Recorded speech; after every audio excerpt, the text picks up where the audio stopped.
But what's hard is going, yo, yesterday I got nothing from working as hard as I could. Nothing happened from that. I'm gonna do the same thing again today, but I'm gonna try to go harder.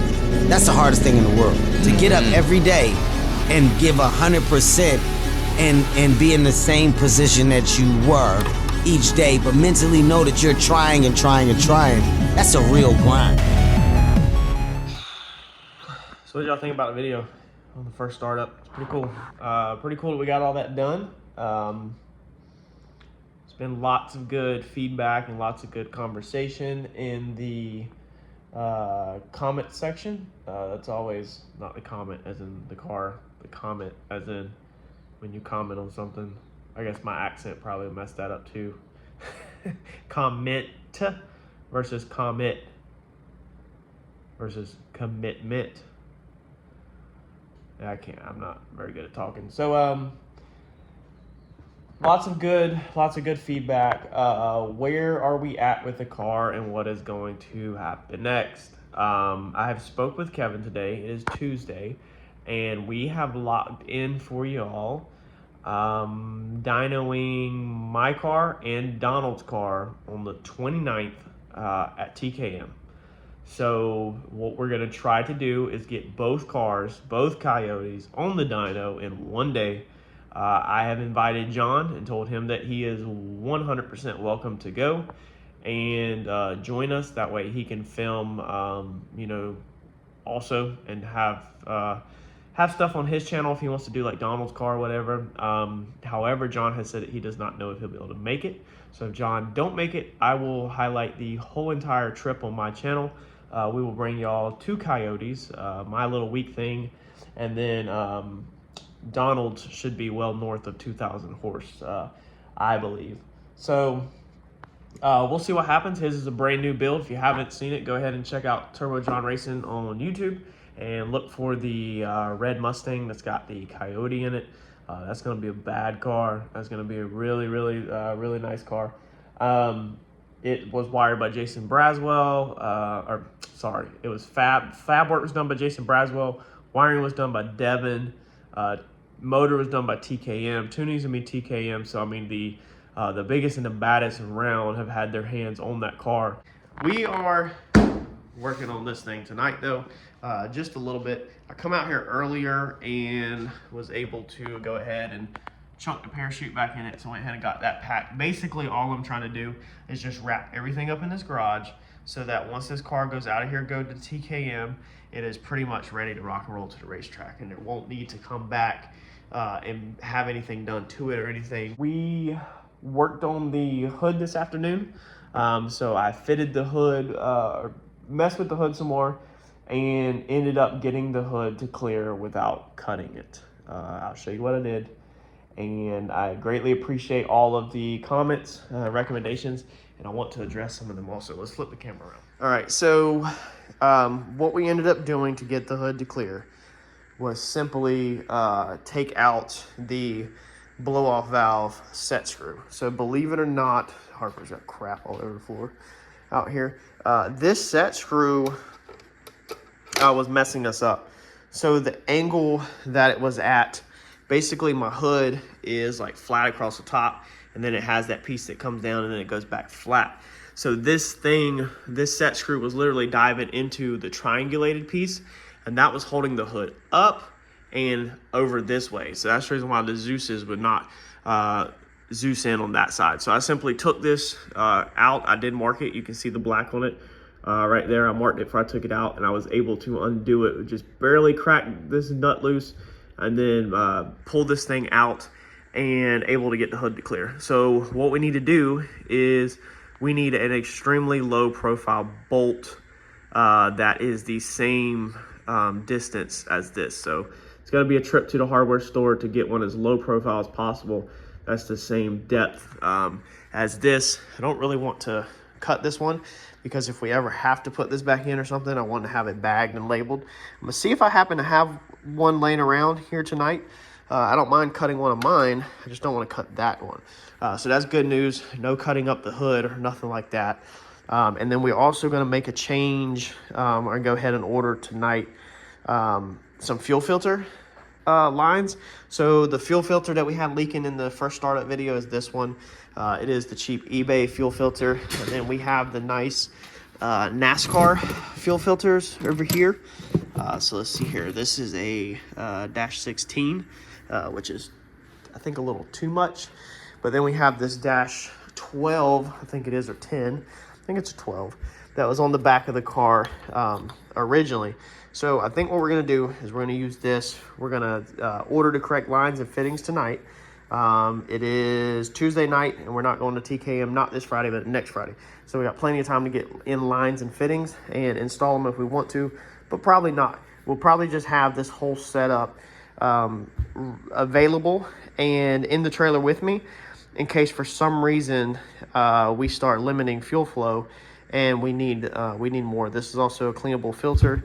This is also a cleanable filter in here. It's just stepping these down from dash 16 is gonna be more expensive than the fittings to step it down from a 10 or 12, whatever that is. I gotta figure that out. And we might just step the pump up. John even said that is possibly just step the pump's fitting up to the same line as that filter, and then from that filter step it up to the Y, the same exact size, and then let the Y step it down to the feed lines to the 8 that feeds through there. So we're gonna take care of that, figure that out, and get that order in tonight. Besides that, let's see here. We got to put the front end back on, so I'm gonna assemble the front end stuff, and then I'll show y'all that. This belt was flopping around a little, but I mean, this thing is tight, if y'all can hear that. So that's pretty tight. I mean, so I think that's gonna be perfectly fine. These belts, if you noticed in the video, were flopping a little, but it seems like from these things setting up, it takes just a little bit of time for these to warm up to the point where they are, where they're actually tight. Now we got to get this car. We're gonna take this to Randy's. So I spoke to him earlier, and we're gonna get this thing in Randy's shop. Either, I think this weekend is what I'm shooting for, if he's available, and we're gonna scale it and plot it. So I'll get all the numbers, the weights. I'll show y'all that because I know a lot of y'all are interested in that. And I shoot them numbers to John. John shoots me back what he wants the bar set at and what changes to be made, and then we will make the changes. Me and Randy will make changes, get the bar set up and all that, get that taken care of. That way the weights are done, it's scaled, it's plotted, TKM will tune it. And then, man, this bad boy should be ready to go back to the track. It should be good to go. We'll have to, the order that I talked about in the last video, I'm not going to spoil the fun, but when that comes in, I will show y'all. It's set to ship like possibly October the 4th. We're not gonna cut the car apart though, but I think y'all are gonna be pretty stoked about that. Besides that, we need to, when we get to Randy's, I didn't get to touch on this. We got a block heater or an oil pan heater to heat your oil. It's the exact same threads that are already in one of the bungs in my oil pan. So we want to get that thrown on there, and I'm thinking that way here at the house on the weekends or something, if the car's been sitting, we'll be able to open up the doors so it's well ventilated in here and plug it in to bring the oil up to operating temperature and bowl off the methanol, and then shop vac the burn down tubes here at the house and pull any condensation or anything out of it. If y'all know of any quiet shop vacs, like really quiet shop vacs, they could be 12 volts or 120 volts, let me know in the links. I don't want to spend an arm and leg, but I kind of want something that is not that loud, so that I can plug in here at the house and let it run for like 30 minutes, and it doesn't sound like somebody's vacuuming their car out in their driveway for 30 minutes, you know, because when you're at the house, it's a little different than the racetrack. So if you've ever heard of a quiet shop vac or something similar to a shop vac that would suck the air out of the motor, let me know. And I'm also interested in figuring out a way to put some kind of system like that that's quiet and runs on 12 volts in the trailer, so that whenever we put the car in there, because often the car is hot, that's people's problem, is they put a hot car inside of a trailer, you made your pass, you either lost or you're done testing, you're ready to go home, and you don't vacuum it down, you don't cool it off or nothing like that. And I think that that's one of the biggest failures that people make in having problems, and I want to figure out a way to prevent that. So I'd love to have a 12 volt vacuum that is quiet. It don't even have to be super strong, that as soon as we get the car in the trailer, we can basically put the hood on the roof for a second, hook up the vacuum. You know, I've got my setup where it screws on to my burn down tubes. I don't just shove a shop vac on there. Mine actually screws on and everything. And then I can just sit the hood back on it, and I can have it either vent out through the floor of the trailer or just vent in the trailer. Like, it really don't matter. I mean, the trailer has so many an enclosed trailer has so many air leaks in it, and when it's going down the road, it's venting anyway. But just to get that moisture out of the motor, I mean, you think about it. For us, when we're traveling from a racetrack, closest track that I have to me is 45 minutes, and we never go there. The farthest I'm willing to travel is 3 hours to a track and 3 hours home, so 6 hours round trip. I do not do events past 3 hours from my house due to too much lost time with the family and the kids. Family and kids come first over this racing stuff. I'd burn this car to the ground right now if I had to, over the family and kids and stuff like that. I don't care about this car like that, to put it over family or kids, you know. So but you're traveling, and why not be vacuuming the car down? You know, if you're traveling 3 hours, that's 3 hours that you can be vacuuming the car down. And when you stop, just open the door, flip a switch to turn off that plug or whatever, turn the vacuum off, and then you're good to go. So drop that in the link if you have any tips or any ideas on something that we could vacuum down with. That would be quiet and efficient. All right, we got our grill back on, our bumper back on, fixed our bent up fender that we wrecked, touched up some paint work, a little bit of black where you got chips all over your tubes. Always check over my tubes for chips and stuff like that, and touch them up with a little tiny brush. That way it don't look tacky, like your crap's all beat to the piss out of it.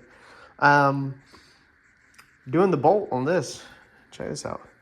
How lucky is it to have, which is hard to do with one hand. Anyway, these things are the same. They are the same freaking length. Stack it on top of that washer. Look at that.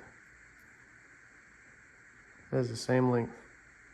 It is, like, what's the chance of that? And then this is an extra slim top of this bolt.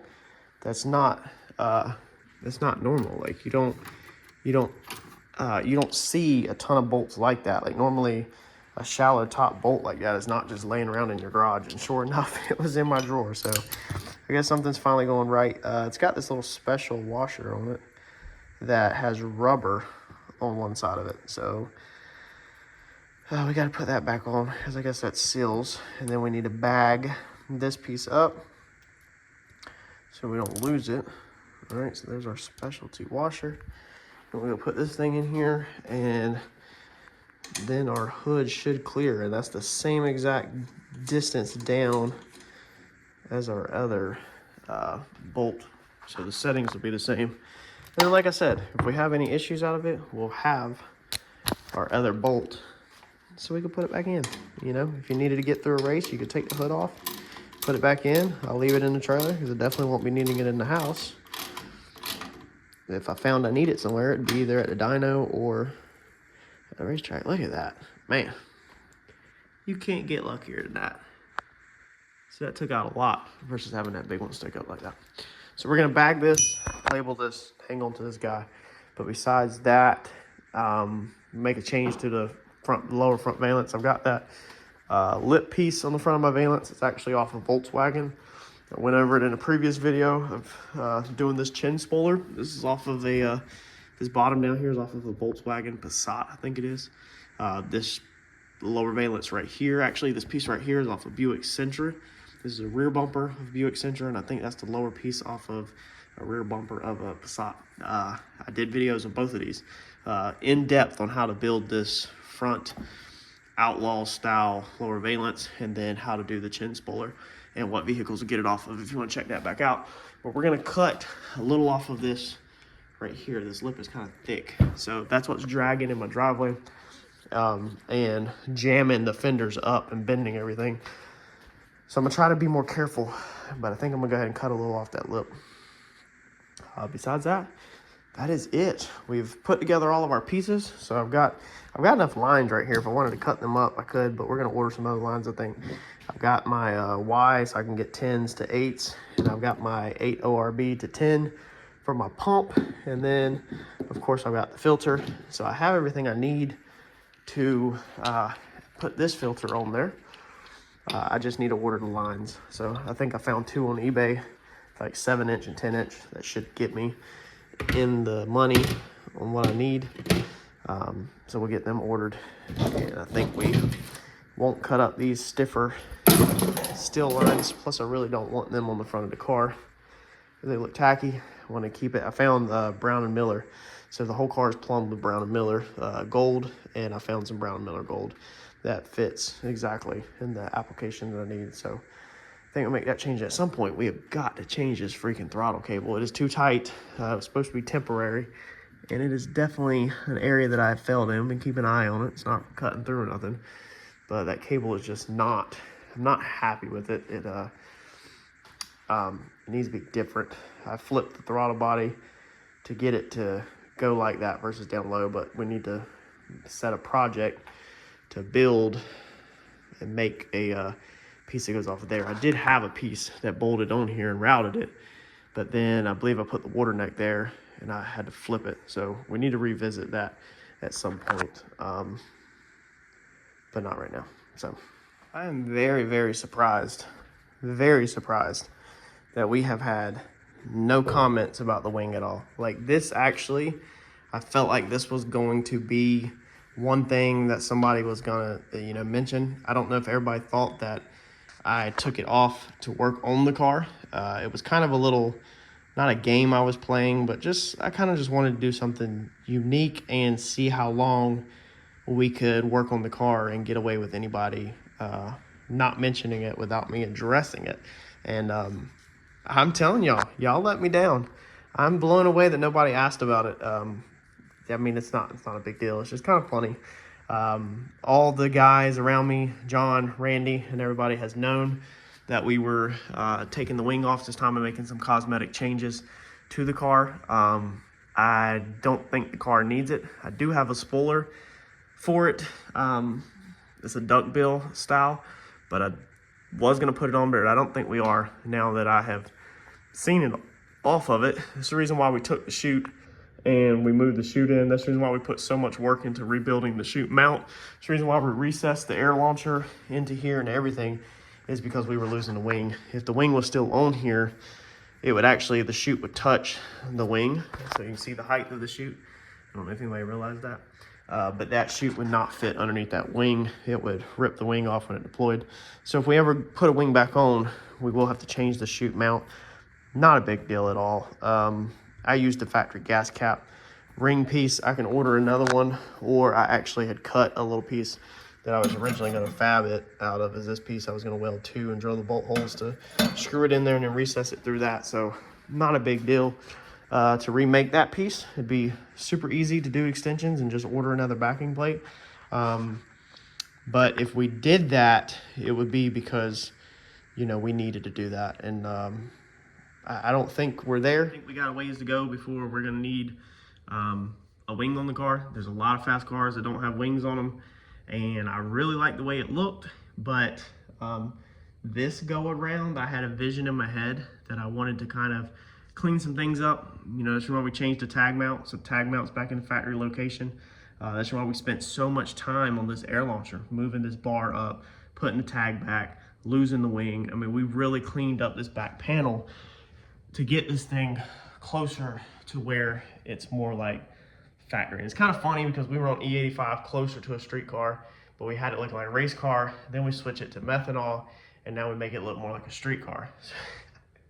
Yeah, it's kind of funny. We pulled, changed the stickers on the back. I don't think I touched on that, but we changed this one so it's easier to be seen at the racetrack if anybody takes pictures of the back. We had a little one across the bottom, if you recall, so we switched to the big one. And then we're making one more giant visual change that we haven't done yet. So let me know what y'all think about the wing. I'll have to get some outside shots of the car, but it looks really, really clean. Same reason why we cut the tips off. We cut the tips off at a 45 to match the rockers, so that to give it just more of a